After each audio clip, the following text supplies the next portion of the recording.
At least 2 Palestinians were killed and hundreds more wounded across the West Bank and Gaza, medical sources said Friday, as angry demonstrators took to the streets in another day of rage against President Trump's controversial recognition of Jerusalem as Israel's capital.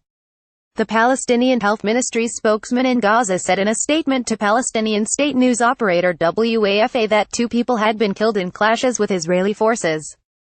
The Palestinian Red Crescent Society said earlier that it had treated about 331 wounded in the West Bank and Gaza, 13 of whom had been shot with live bullets. Most suffered injuries from rubber bullets or tear gas, the group said. The protests come at a time of heightened tensions between Israelis and Palestinians in the wake of Trump's announcement, which broke with decades of U.S. foreign policy as well as international law and spurred almost worldwide condemnation. It pushed leaders of the Palestinian Islamist group Hamas to call for another intifada, the uprising that flared up exactly 30 years ago this month. The project of transforming Jerusalem into the occupation's capital will not pass, Hamas said in a statement released Thursday to mark the 30th anniversary of the 1987 Intifada. Israel, which annexed East Jerusalem during the 1967 war, claims that the city cannot be divided and is its capital. But peace talks have centered on the idea that East Jerusalem, which is dominated by Arabs despite a rising number of Israeli settlements, would be the capital of any future Palestinian state. The U.S. position has been that Jerusalem's final status should be determined through negotiations, a position that Trump said was not being abandoned. Friday's unrest was less than had been expected, especially in Jerusalem, where Supt. Mickey Rosenfeld, an Israeli police spokesman, said in a tweet that extra police units had been mobilized around Jerusalem and in the Old City to respond to protests if necessary. He added that there would be no age restrictions on those entering the Al-Aqsa mosque in the Old City. In the past, Israeli forces had imposed age limits on those entering the mosque, a move that infuriated Palestinians. About 32,000 people had gathered for Friday prayers in Al-Aqsa, according to local media outlet Jerusalem Online. Despite calls to intensify protests during the Friday of Rage, the sermon at Al-Aqsa, according to worshippers interviewed, did not refer to Trump by name. It was thought to be a calming measure by Jordan's Ministry of Endowment and Religious Affairs, which oversees Al-Aqsa's staff. Jordan has been the custodian of Muslim holy sites in Jerusalem since 1924. The agreement was renewed by Palestinian President Mahmoud Abbas in 2013. Sporadic scuffles between Palestinian protesters and Israeli troops did break out, however, at East Jerusalem's Damascus Gate, especially when a number of youths raised a Palestinian flag. Earlier posters featuring a vampire like Trump or depictions of the president being thrown into a trash compactor elicited no response from Israeli authorities. One reason for the muted response, said Abu Usama Esmar, a 58-year-old Palestinian souvenir shop owner, was that we cannot do much. We are deprived of power. Had we been able to change the situation, we would have done everything within our reach.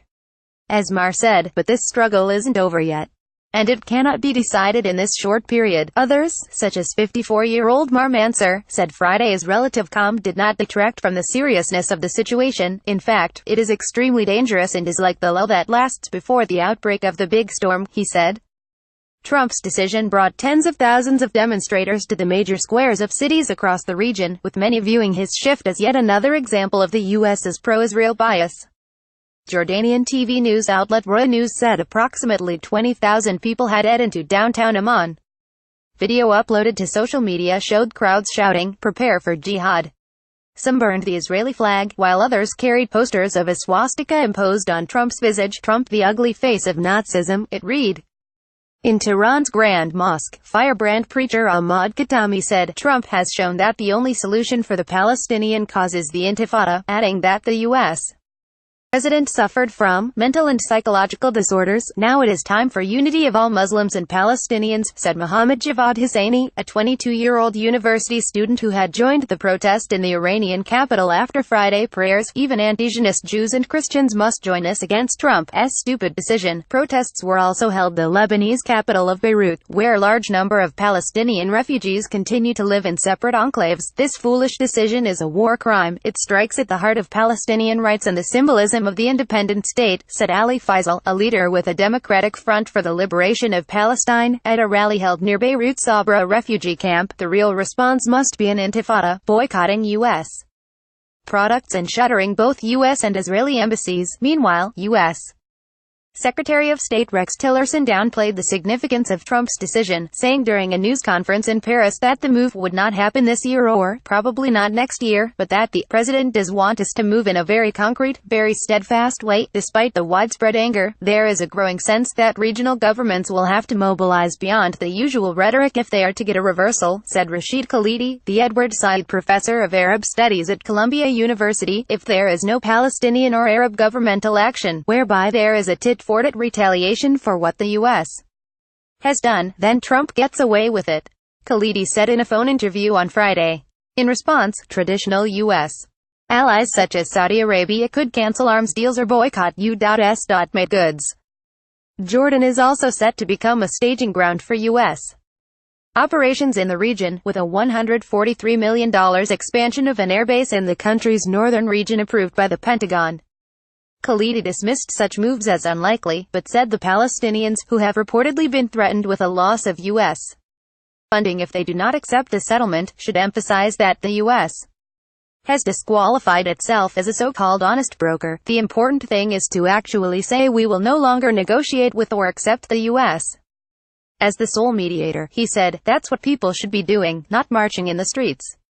Caption Zedin reported from Jerusalem, Bulos from Beirut and Mostagim from Tehran. All are Time Special Correspondents. UPDATES 905 AM.